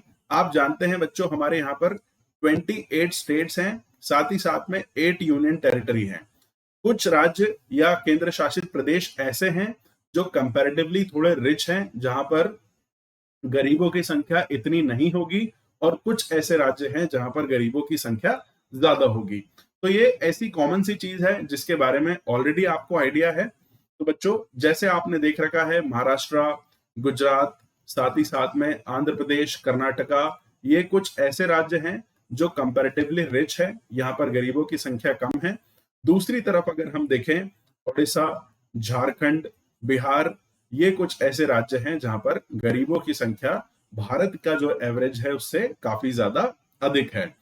ये जो असमानता आपको देखने को मिलती है, ये भारत के अंदर भी है, साथ ही साथ में पूरी दुनिया भर में भी है। जैसे आप सभी जानते हैं, अफ्रीका कॉन्टिनेंट की अगर हम बात करें तो वहां पर संसाधन तो काफी ज्यादा है, लेकिन दुनिया में एक बहुत बड़ी पॉपुलेशन का जो हिस्सा है वो अफ्रीका में रहता है, और ये पॉपुलेशन का हिस्सा गरीबी से जूझ रहा है। यहाँ पर काफी सारे नेचुरल कारण भी है गरीबी के साथ ही साथ, उसके साथ में पॉलिटिकल इंस्टेबिलिटी होना, इकोनॉमिक डेवलपमेंट ना होना, ये भी कुछ गरीबी के कारण हैं जो एक बड़ी पॉपुलेशन के सामने गरीबी से होने वाली हार्डशिप्स को रखते हैं। तो बच्चों, कंपैरेटिवली आप इस चैप्टर के थ्रू हमारे राज्यों के बीच में क्या असमानता है, क्या डिस्पैरिटी है गरीबी को लेकर, वो देख सकते हैं। और उसके साथ ही साथ अंतरराष्ट्रीय लेवल पर कुछ देशों को क्षेत्रों या रीजन के आधार पर बांटा गया है, जिसके बेसिस पर अंतरराष्ट्रीय या फिर वैश्विक स्तर पर क्या असमानताएं हैं, कौन से क्षेत्र ऐसे हैं जहां पर गरीबों की संख्या ज्यादा है। उदाहरण के लिए जैसे सब सहारन अफ्रीका है, सहारा के आसपास के जो देश हैं, यहाँ पर एक बहुत बड़ी जनसंख्या आपको गरीबों या फिर पॉवर्टी लाइन से नीचे जीवन यापन करने वाले लोगों के बीच में दिखती है। कुछ ऐसे देशों की अगर हम बात करें बच्चों, हेड काउंट रेशो, व्यक्तिगत गणना की अगर हम बात करें कि किसी देश में कितने व्यक्ति गरीब हैं पॉपुलेशन के परसेंटेज के रूप में, तो आप देखिए नाइजीरिया, जो कि अगेन एक सब सहारन कंट्री है, अफ्रीका में है, यहाँ की कुल आबादी का 39.1% जो है वो वर्ल्ड बैंक के हिसाब से आधारित पॉवर्टी लाइन, जो कि $1.9 पर डे की है, उसके नीचे अपना जीवन यापन कर रहा है। बांग्लादेश में 14.5, इंडिया में 22.5%, पाकिस्तान में 4.0, और विभिन्न देशों में आपको ये आंकड़ा डिफरेंट देखने को मिलता है, जो असमानताओं के बारे में हमें बताता है। तो ये कॉमन सेंस की चीज है बच्चों, कहीं पर रिसोर्सेज ज्यादा है, लेकिन रिसोर्सेज ज्यादा होने के बावजूद भी रिसोर्सेज का यूटिलाइजेशन अच्छा नहीं होता है, जिससे इकोनॉमिक कंडीशन हो सकता है उस देश की अच्छी नहीं हो। इकोनॉमिक्स में इसे हम प्लेंटी पैराडॉक्स के नाम से जानते हैं। जैसे हमारे राज्यों की अगर हम बात करें तो झारखंड, बिहार, छत्तीसगढ़, ये सबसे ज्यादा रिच स्टेट है बच्चों। किसके मामले में? ये प्राकृतिक संसाधनों के मामले में। काफी ज्यादा यहाँ पर मिनरल नेचुरल रिसोर्सेस हैं, काफी ज्यादा जंगल भी हैं, लेकिन फिर भी ये राज्य पुअर क्यों हैं? इसी कंडीशन को हम प्लेंटी पैराडॉक्स के नाम से जानते हैं। यही आपको अफ्रीका में देखने को मिलता है। दुनिया में सबसे ज्यादा सोना, सबसे ज्यादा अच्छे मिनरल्स, काफी ज्यादा क्वालिटी के वुड टिम्बर की अवेलेबिलिटी, काफी चीजें ऐसी हैं जो अफ्रीका में है, लेकिन वहां के लोकल लोग इनका यूटिलाइजेशन या एक्सप्लॉयटेशन नहीं कर पाते हैं। बाहर के लोग उसका एक्सप्लॉयटेशन करते हैं और वहां के लोग पुअर हैं। इसी कंडीशन को हम प्लेंटी पैराडॉक्स के नाम से जानते हैं। आप इसके बारे में और भी सर्च कर सकते हैं और मुझे कमेंट में बता सकते हैं। चलिए, तो गरीबी दुनिया में समान रूप से नहीं है, किसी देश में ये ज्यादा हो सकती है, किसी देश की ज्यादा जनसंख्या हो सकता है गरीबी के जाल में फंसी हो, और किसी देश में ये आंकड़ा इन कंपैरिजन टू अदर्स कम भी हो सकता है। तो इसी तरह से बच्चों चैप्टर में आपको अंतरराष्ट्रीय लेवल पर तुलना भी बताने की कोशिश की गई है, और समय समय पर गरीबी को कंट्रोल करने में कौन से क्षेत्र कितना सफल हुए हैं इसके बारे में भी यहाँ पर डिस्कस किया गया है। अगर हम एक्सट्रीम पॉवर्टी की बात करें, मिलियंस में कितने लोग ऐसे हैं जो बहुत ही गहरी तरीके से गरीबी या एक्सट्रीम पॉवर्टी को फेस कर रहे हैं, उनके बारे में देखने की कोशिश करें। तो सबसे पहले ये जो येलो कलर है आपको सब सहारन अफ्रीका के बारे में बताता है बच्चों। तो एक काफी बड़ी आबादी है जो यहाँ पर इस कंडीशन को फेस करती है, और इसी तरह से अंतर्राष्ट्रीय स्तर पर क्षेत्रों में, विभिन्न क्षेत्रों में गरीबी के डिफरेंट डिफरेंट मायने हो सकते हैं। ज्यादा या कम लोग गरीबी की समस्या से जूझ रहे होते हैं। अब बच्चों हम बात करते हैं गरीबी के कारण क्या है, what are the causes of poverty, इसके बारे में। तो एक चीज मैं कहना चाहता हूं आपसे, मैंने चैट में पढ़ा था, किसी ने मुझे रिकमेंड किया था कि सर लाइन बाय लाइन पढ़ने की कोशिश कीजिए चैप्टर को।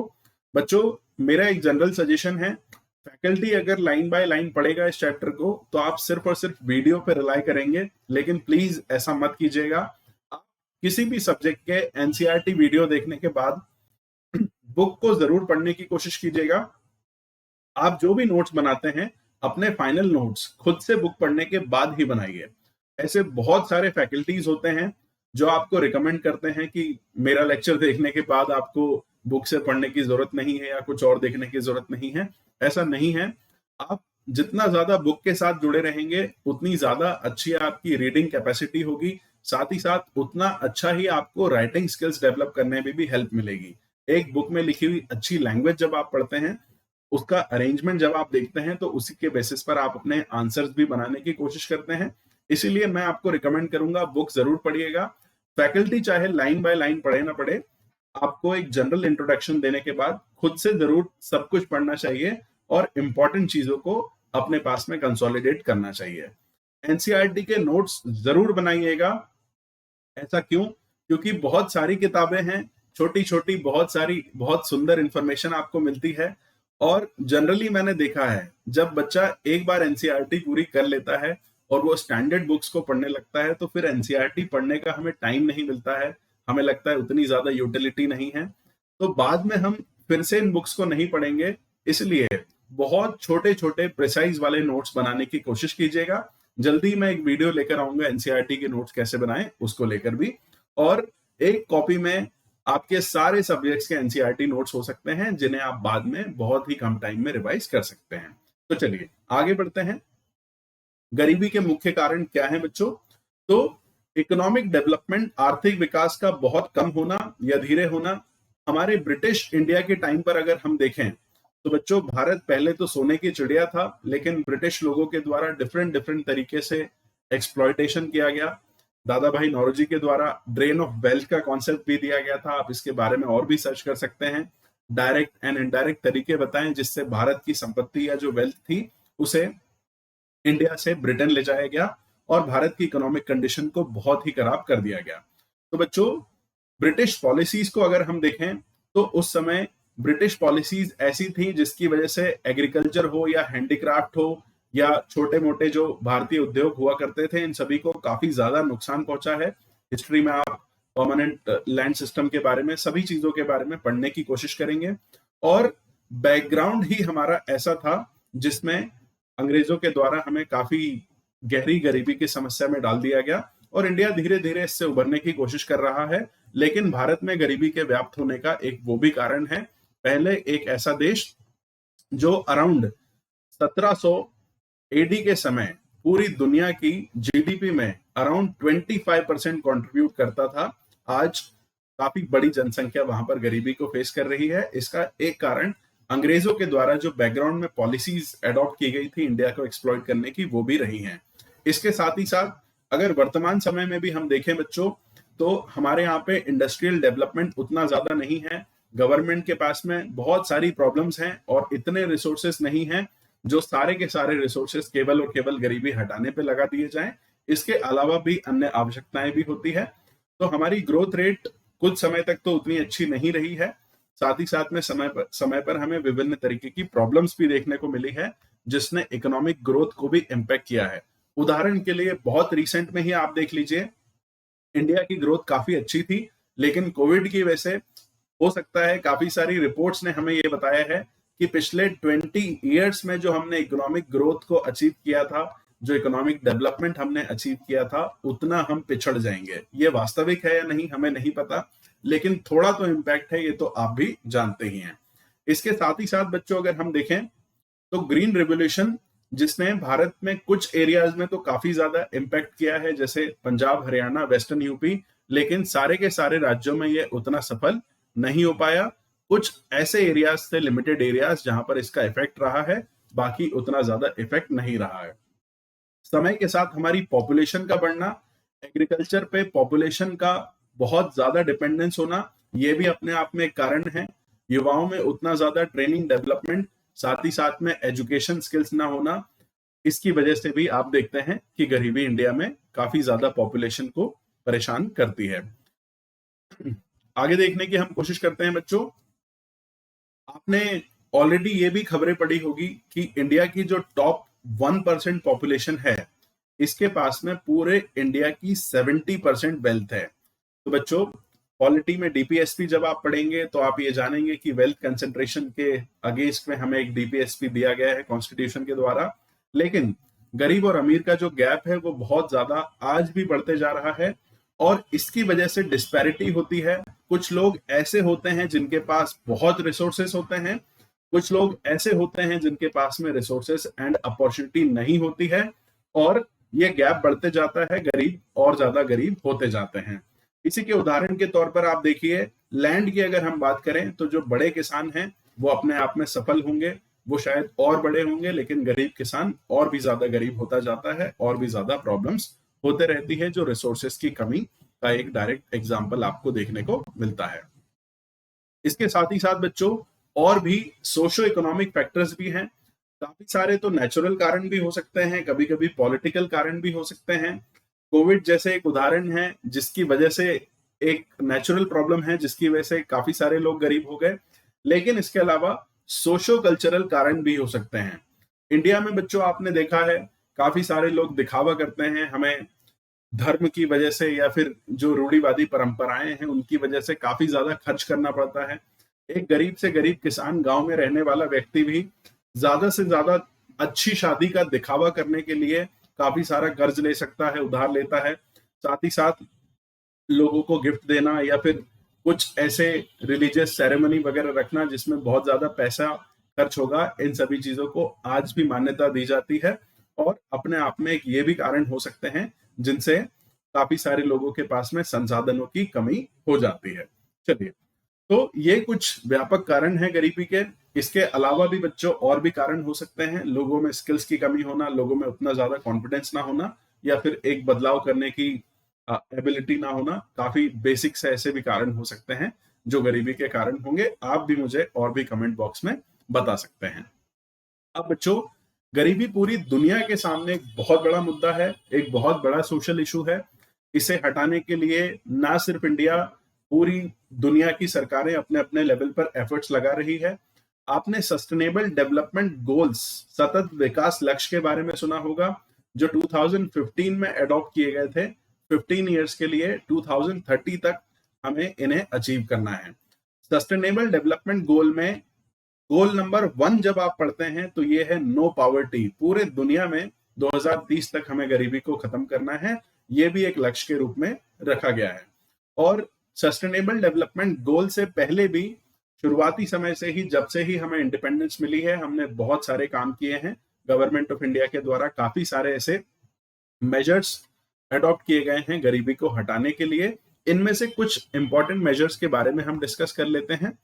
तो जैसे आप देखेंगे, गरीबी हटाने के लिए गवर्नमेंट जो होती है बच्चों, 2 तरीके से काम करती है। पहला तो वो इकोनॉमिक ग्रोथ या आर्थिक समृद्धि को बढ़ाने की कोशिश करती है। आर्थिक समृद्धि, अगर इकोनॉमिक ग्रोथ होगी, ज्यादा से ज्यादा नौकरियां होगी, ज्यादा से ज्यादा लोगों के पास में रिसोर्सेस आएंगे और उन रिसोर्सेस का इस्तेमाल वो अपनी कंडीशन को ठीक करने के लिए करेंगे। और दूसरा सरकार करती है टारगेटेड एंटी पॉवर्टी प्रोग्राम। तो एक लक्ष्य बनाकर गरीबी के अगेंस्ट में काफी सारे प्रोग्राम चलाए जाते हैं। उदाहरण के लिए, इकोनॉमिक ग्रोथ को अगर हम बढ़ाने की कोशिश करें तो इसके लिए बच्चों आपने देखा है stand up India, startup India mission के बारे में, मेक इन इंडिया प्रोग्राम के बारे में। साथ ही साथ में इतनी सारी रियायतें सरकार देने की कोशिश करती है, ग्रोथ, इकोनॉमिक ग्रोथ को लाने की कोशिश करती है। आगे आने वाले चैप्टर्स में नेशनल इनकम में हम इनके बारे में भी पढ़ने की कोशिश करेंगे। दूसरी तरफ देखते हैं, गरीबी से लड़ने के लिए टारगेटेड प्रोग्राम्स होते हैं। उदाहरण के लिए जैसे आपने मनरेगा एक सबसे अच्छा उदाहरण सुना होगा, इसके साथ ही साथ में दूसरे अन्य भी प्रोग्राम हैं जो समय समय पर गवर्नमेंट के द्वारा चलाए जाते हैं। सभी स्टडीज के बाद में दुनिया भर में बच्चों ये एक कॉमन फिनोमिना है और इस चीज को मान्यता दी गई है कि जितना ज्यादा इकोनॉमिक ग्रोथ होगी किसी भी देश में, उतना ज्यादा पॉवर्टी रिडक्शन होगा। इकोनॉमिक ग्रोथ का अल्टीमेट मतलब यही है, एक देश में जितनी ज्यादा इकोनॉमिक ग्रोथ होगी उतने ज्यादा monetary resources per capita basis पर वहां के लोगों को मिलेंगे और इन रिसोर्सेस का इस्तेमाल करके लोग गरीबी के जाल से बाहर आ सकते हैं। इसके साथ ही साथ नेचुरल रिसोर्सेस, ह्यूमन रिसोर्सेस को भी हमने लास्ट चैप्टर नंबर 2 में पढ़ने की कोशिश की है। अगर इकोनॉमिक ग्रोथ होगी तो हम हमारे रिसोर्सेस पे इन्वेस्ट कर सकते हैं और ये रिसोर्सेस और ज्यादा इकोनॉमिक ग्रोथ में कंट्रीब्यूट करते हैं। इंडिविजुअल, फैमिली, साथ ही साथ पूरी की पूरी कंट्री के बेटरमेंट के लिए ये कंट्रीब्यूट कर सकते हैं। चलिए आगे देखते हैं बच्चों, तो कौन से कुछ ऐसे प्रोग्राम्स हैं, इंपॉर्टेंट प्रोग्राम्स जो गवर्नमेंट ऑफ इंडिया के द्वारा एडॉप्ट किए गए हैं। तो इनके उदाहरण के तौर पर एक काफी important programme Mahatma Gandhi national rural employment guarantee act मनरेगा, जो 2005 में इंट्रोड्यूस किया गया था, बाद में नाम बदला गया है, इसके बारे में आप जानते हैं। इस एक्ट के थ्रू बच्चों खास करके रूरल एरियाज में ऐसे लोग जिनके पास में एम्प्लॉयमेंट नहीं है, जो फ्री हैं, जो अपनी बेसिक नेसेसिटीज को पूरा नहीं कर पा रहे हैं, उनको मिनिमम 100 डेज का एम्प्लॉयमेंट देने की कोशिश की गई और इनको एम्प्लॉयमेंट देकर सोशल वर्क, जैसे गांव के आसपास में कच्चा रोड बनाना या फिर कुएं खुदवाना या फिर पॉन्ड वगैरह बनवाना, इन सभी पर्पस के लिए इनको इस्तेमाल करने की बात की गई। अगर हम देखें 100 दिन का रोजगार दिया जा रहा है किसी व्यक्ति को और ऐसा मान ले कि 100 रुपए रोज की उसे तनख्वाह दी जा रही है, तो साल भर में 10,000 रुपए होते हैं। आप लोगों को ये लगेगा कि 10,000 रुपए तो एक बहुत छोटा नंबर है, इससे क्या होगा, लेकिन कुछ लोगों के लिए 10,000 रुपए भी बहुत हो सकते हैं और खास करके ऐसा व्यक्ति जिसके पास अन्य कोई भी अपॉर्चुनिटी नहीं है, वो इस 10,000 रुपए का इस्तेमाल करके भी अपने जीवन में बदलाव कर सकता है। तो बच्चों अराउंड 220 करोड़ पर्सन डेज, हम कह सकते हैं 220 करोड़ व्यक्तिगत दिन, अगर हम यहाँ 100 दिन की बात कर रहे हैं, तो इतने दिनों का रोजगार दिया गया करीब करीब 4.78 करोड़ हाउस होल्ड्स को। इतने सारे रूरल फैमिलीज हैं जिनको इतने दिनों का रोजगार दिया गया और ऐसा तो नहीं कह सकते कि नहीं बहुत ज्यादा बदलाव हो गया है, लेकिन फिर भी हम कह सकते हैं कि काफी हद तक इस प्रोग्राम ने सफलता पाने की कोशिश की है। कुछ समय से गवर्नमेंट का उतना फोकस नहीं है इस पे, कारण आप लोग जानते हैं, लेकिन फिर भी ये एक बहुत बड़ा प्रोग्राम है जिसने काफी हद तक सफलता प्राप्त करने की कोशिश की है। इस प्रोग्राम में मेनली बच्चों ऐसे लोग जो बिल्कुल अनस्किल्ड हैं, जो कुछ भी ऐसा मेंटल या इंटेलेक्चुअल तरीके का काम नहीं कर सकते हैं, उनको प्योरली फिजिकल लेबर के लिए प्रमोट किया गया और इनका जो काम होता था उसका इस्तेमाल भी सोशल वर्क्स में ही किया गया। इसके साथ ही साथ अगर हम देखें, प्राइम मिनिस्टर रोजगार योजना लाई गई 1993 में। इसके अंतर्गत बच्चों सेल्फ एम्प्लॉयमेंट की अपॉर्चुनिटीज प्रोवाइड करने की कोशिश की गई है गवर्नमेंट के द्वारा, लोग अपने खुद के रोजगार कर सकें, साथ ही साथ अन्य उनके जैसे ही लोगों को रोजगार दे सके। ऐसे एजुकेटेड अनएम्प्लॉयड यूथ जो रूरल एरियाज और छोटे शहरों में रहते हैं, उनके लिए असिस्टेंस इस योजना के अंतर्गत प्रोवाइड किया गया, जिसके थ्रू वो स्मॉल बिजनेस एंड इंडस्ट्रीज का एस्टेब्लिशमेंट कर सके। इसके साथ ही साथ रूरल एम्प्लॉयमेंट जनरेशन प्रोग्राम 1995 में स्टैब्लिश किया गया, जिससे रूरल एरियाज और स्मॉल टाउन में सेम तरीके की सेल्फ एम्प्लॉयमेंट की अपॉर्चुनिटीज को एस्टेब्लिश किया जा सके।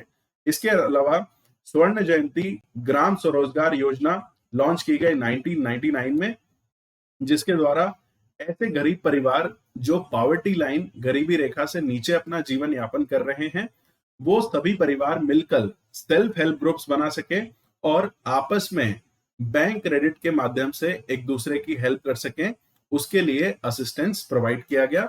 इसके अंतर्गत बैंक के द्वारा लोन और साथ ही साथ गवर्नमेंट के द्वारा कुछ सब्सिडी के द्वारा रोजगार की अपॉर्चुनिटी सेल्फ हेल्प ग्रुप्स के माध्यम से क्रिएट करने की कोशिश की गई। साथ ही साथ में प्रधानमंत्री ग्रामोदय योजना 2000 में ये स्टार्ट की गई थी। इसके द्वारा राज्यों को एडिशनल तरीके से असिस्टेंस, मॉनेटरी असिस्टेंस दिया जाएगा, सेंट्रल गवर्नमेंट के द्वारा इसके अंतर्गत दिया जाता है, जिससे वो प्राइमरी हेल्थ एजुकेशन और साथ ही साथ में रूरल एरिया में हाउसिंग, ड्रिंकिंग वाटर जैसी बुनियादी सुविधाएं गरीब परिवारों को मुहैया करवा सके। इसके साथ ही साथ बच्चों, अंत्योदय अन्न योजना के बारे में आपने सुन रखा होगा, जिसमें इंडिविजुअल को हम फूड रिक्वायरमेंट को सेटिस्फाई करने की कोशिश करते हैं।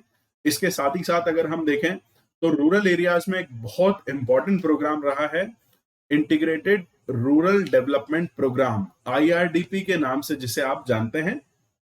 इसके साथ ही साथ में अगर इंडिविजुअल बेसिस पर, खास तौर पर जो बूढ़े व्यक्ति हैं, जो बेरोजगार लोग हैं, जो विकलांग हैं, उन व्यक्तियों के लिए नेशनल सोशल असिस्टेंस प्रोग्राम भी स्टार्ट किया गया, जिसके अंतर्गत window pension, disabled pension, old age pension जैसी स्कीम चलाई गई है और बहुत इंपॉर्टेंट रोल प्ले करते हुए इन दोनों ही प्रोग्राम ने काफी ज्यादा इम्पैक्ट दिखाया है गरीबी के खिलाफ लड़ाई लड़ने में।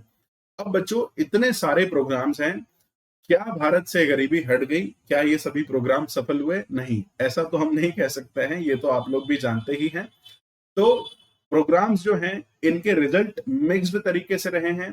कुछ हद तक हमें सफलताएं देखने को मिली हैं, कुछ हद तक हमें सफलताएं नहीं देखने को मिली हैं। अब जब आप यूपीएससी में आंसर्स लिखते हो तो गवर्नमेंट के प्रोग्राम्स फेल होने के कुछ कारण या फिर चीजों के सही ना होने के कुछ कारण, कॉमन कारण है जो आप लिख सकते हो, जैसे lack of proper implementation. Government की अधिकांश योजनाएं हम जानते हैं, चाहे कानून हो या योजनाएं, बनती तो बहुत अच्छी है, ऐसा लगता है कि ये तो पूरा बदलाव करके रख देगी, लेकिन ग्राउंड पे उसका इम्प्लीमेंटेशन उतने अच्छे से नहीं हो पाता है। प्रॉपर तरीके से टारगेटिंग नहीं होती, ये नहीं पता होता है कि वो कौन व्यक्ति है या परिवार है जिसे फायदा पहुंचाया जाए या उसकी पहचान की जाए। काफी बार हमें घोस्ट बेनिफिशियरी देखने को मिलते हैं, ऐसे लोग जो लाभार्थी नहीं होने चाहिए लेकिन फिर भी वो गलत तरीके से योजनाओं का लाभ उठाने की कोशिश करते हैं। जैसे मनरेगा में काफी बार सरपंच, सचिव अपने हिसाब से कुछ ऐसे व्यक्तियों का नाम जुड़वा देते थे जो शायद होंगे ही नहीं या गरीब नहीं होंगे और उनके नाम पर वो पैसा कमाते थे। काफी ज्यादा करप्शन जैसी दूसरी समस्याएं आपको देखने को मिलती हैं जो ऑलमोस्ट सभी योजनाओं को फेल करती हैं, और इसीलिए आज आप डायरेक्ट बेनिफिट ट्रांसफर या फिर ई गवर्नेंस, और सरकार ज्यादा से ज्यादा टेक्नोलॉजी का यूज कर रही है, इन सभी चीजों को आप देखते हैं। काफी सारी स्कीम्स बच्चों अपने आप में ओवरलैप करती हैं। हो सकता है सेम परिवार, सेम व्यक्ति को दो स्कीम्स कवर करना चाहती हो या सेम टारगेट हो, लेकिन अगर एक ही व्यक्ति को जरूरत से अधिक फायदा दिया जा रहा है, इसका यह मतलब कोई और व्यक्ति है जिस तक वो फायदा नहीं पहुंच पा रहा है, तो स्कीम्स का ओवरलैप होना भी अपने आप में सभी स्कीम्स की इफेक्टिवनेस को हार्म पहुंचाता है।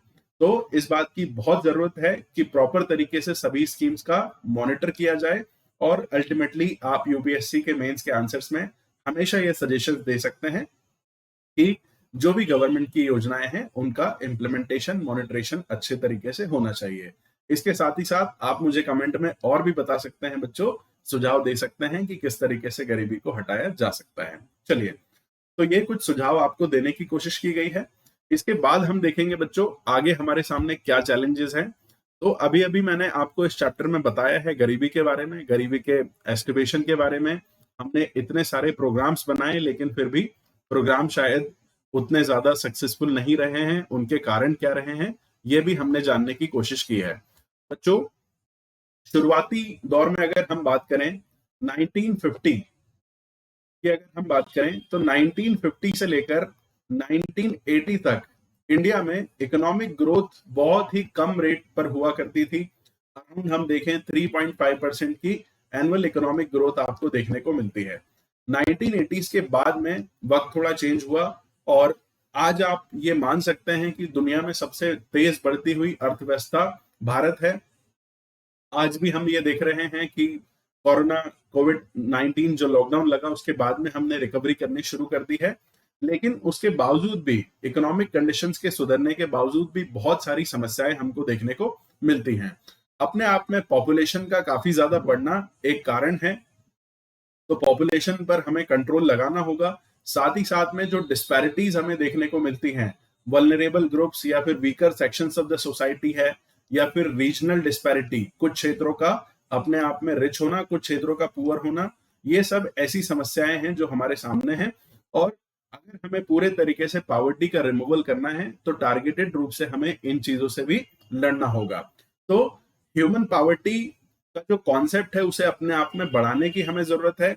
आज गरीबी केवल और केवल फूड कंजम्पशन से नहीं मानी जा सकती है, बहुत सारे डिफरेंट डिफरेंट डायमेंशंस ऐसे हैं।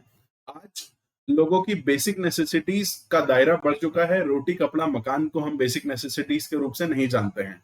आपने देखा होगा बच्चों, इंटरनेट भी आज एक बेसिक नेसेसिटी के रूप में है, और अगर कुछ लोगों तक इंटरनेट की रीच नहीं है तो भी वो गरीब हैं। मैं यहाँ पर इसलिए कह रहा हूं क्योंकि आज इंटरनेट भी आपको बहुत सारी अपॉर्चुनिटीज प्रोवाइड करता है, लोग इसके थ्रू नौकरी पाते हैं, लोग इसके थ्रू अपने आप को हो सकता है गरीबी से बाहर लेकर आ जाएं। पिछले चैप्टर में मैंने आपसे पूछा था कि क्या कोई ऐसा काम है जिसमें हमें लैंड रिसोर्स की रिक्वायरमेंट नहीं है, कैपिटल नाम के रिसोर्स की रिक्वायरमेंट नहीं है। तो बिल्कुल ऐसे भी कुछ काम हो सकते हैं जिनमें हो सकता है लैंड की या उतनी ज्यादा कैपिटल की रिक्वायरमेंट नहीं हो।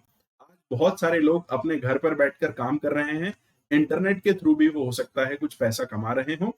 अगर उन तक ये अपॉर्चुनिटी नहीं पहुंच रही हो तो हो सकता है उनके पास एक बेसिक नेसेसिटी का एलिमेंट नहीं पहुंच पा रहा हो। तो बच्चों, क्या सभी लोगों को एजुकेशन मिल रहा है? क्या सभी लोगों को शेल्टर मिल रहा है?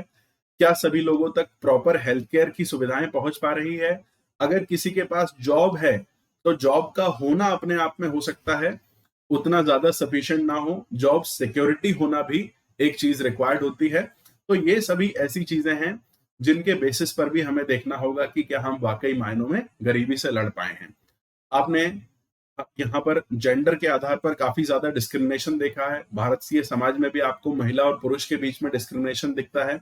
जब ये डिस्क्रिमिनेशन पूरे तरीके से खत्म होगा, जब हम चाइल्ड लेबर को पूरे तरीके से कंट्रोल कर पाएंगे, और साथ ही साथ हर पर्सन में बिना किसी डिस्पैरिटी के जब हमको इक्वल तरीके से ग्रोथ देखने को मिलती है, इक्वल अपॉर्चुनिटीज देखने को मिलती है, तब हम ऐसा मान सकते हैं कि हमने सही मायनों में गरीबी को कंटेन कर लिया है। तो इसी के साथ बच्चों आज का चैप्टर हमारा खत्म होता है। आप प्लीज बुक को पढ़ने की कोशिश कीजिएगा, कुछ इंपॉर्टेंट फैक्ट्स को नोट करने की जरूर कोशिश कीजिएगा। यूपीएससी मेंस एग्जामिनेशन ऐसे लिखने की जब आप कोशिश करते हैं या कुछ इंपॉर्टेंट इशू को जब आप हाईलाइट करने की कोशिश करते हैं तो कभी कभी कुछ कोड्स ऐसे हो सकते हैं जो आपको मेंशन करने पड़े। उसी के लिए एक बहुत इंपॉर्टेंट कोड है जो गरीबी से संबंधित है, पॉवर्टी से संबंधित है, ये मैं आपके सामने रखना चाहता हूं बच्चों। डार्विन आप सभी ने नाम सुन रखा है जिनका, चार्ल्स डार्विन की हम बात कर रहे हैं। उन्होंने एक बहुत इंपॉर्टेंट कोड दिया है जो है, if the misery of the poor be caused by not the laws of nature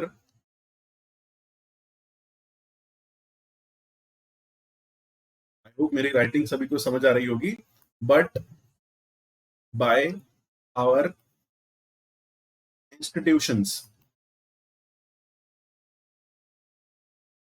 great is our sin। चलिए, तो ये चार्ल्स डार्विन के द्वारा गरीबी को लेकर, पॉवर्टी को लेकर दिया गया बहुत इंपॉर्टेंट एक कोट है बच्चों। हिंदी में इसका मतलब मैं बता देता हूं। अगर गरीब जो हार्डशिप फेस कर रहे हैं या मिजरी या जो खराब कंडीशन उनकी है, उसका कारण प्राकृतिक ना होकर हमारे इंस्टीट्यूशंस, हमने जो व्यवस्थाएं बना रखी है, अगर ये उसकी समस्याओं का कारण है तो ये हमारा एक बहुत बड़ा पाप है। इसको आप रिलेट कर सकते हैं बच्चों, जैसे कोई व्यक्ति गरीब है, गरीब वो अपने आप किसी और कारण से है, लेकिन उस गरीब के साथ दुर्व्यवहार हो रहा है, उस तक हम सुविधाएं जानबूझकर नहीं पहुंचा रहे हैं, उसे अगर हम एक्सक्लूड कर रहे हैं, उसके साथ में अगर हम डिस्क्रिमिनेशन कर रहे हैं, तो ये अपने आप में हमारा एक बहुत बड़ा पाप है। इसी तरीके से मैंने जस्ट आपको एक आइडिया देने की कोशिश की है। आप दूसरे इंपॉर्टेंट सोशल इश्यूज से संबंधित कोट्स इकट्ठा कर सकते हैं जो आपके लिए मेंस में फॉर्डर मटेरियल का काम करेंगे। चलिए, आपको क्लास कैसी लगी कमेंट्स में जरूर बताने की कोशिश कीजिएगा। नेक्स्ट लेक्चर के साथ मिलते हैं, तब तक के लिए thank you so much, thanks a lot.